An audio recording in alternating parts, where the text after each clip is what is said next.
Assalamu alaikum. Can a Muslim study from a non-Muslim? As far as studying from a non-Muslim is concerned, it can broadly be divided into two types. The first is studying from a Muslim.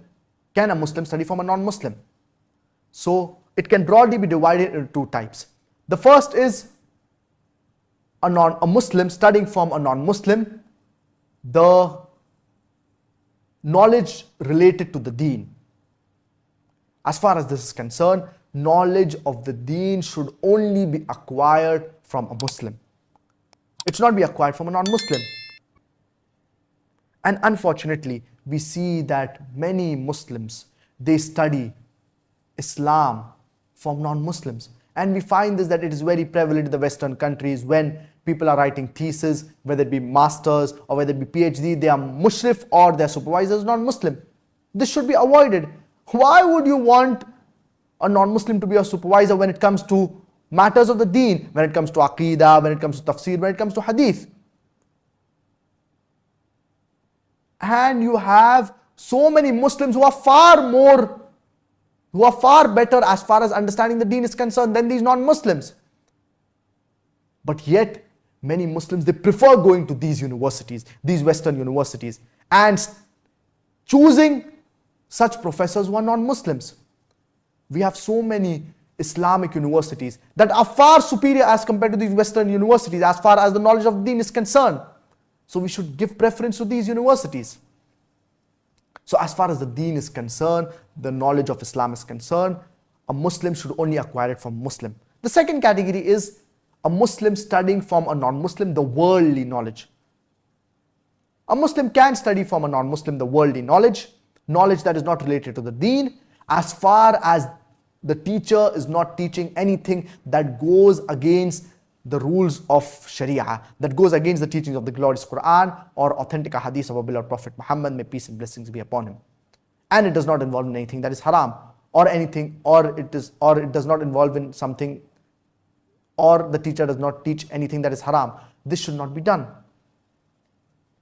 So acquiring knowledge of the dunya, worldly knowledge, there is no problem. It is better for a Muslim to acquire even the worldly knowledge from a Muslim teacher, but if he acquires it from a non-Muslim, as long as it does not break rules of the Sharia, there is no problem in it. But for those who are studying in school, especially in the pre-primary and primary section, for example, students, small children, 5 years old, 6 years old, 7 years old, they should see to it that they acquire, the parents should see to it that they acquire even the worldly knowledge from a Muslim teacher. And the parents play a key role in the right tarbiyah and upbringing of the children. They should see to it that they admit their children into good Islamic schools rather than admitting them into convent schools. Because if a student, for example, a female student, studies, for example, a female student, maybe 5 years, 6 years, a small girl, studies worldly knowledge from a non-Muslim teacher, a non-Muslim female teacher, and this female teacher does not wear hijab, or for example wears a skirt, what impression will it have on the student? The student will think there is no problem in wearing such clothes, because for the student at a young age, when the student is 5 years old, 6 years old, 7 years old, for the student the teacher is the ultimate. What the teacher does, it will have an impact on the student. So that's the reason admitting children into Islamic schools is very important, so that they have a good Islamic environment and so that they are not being influenced by the Western culture, which can be damaging to the student.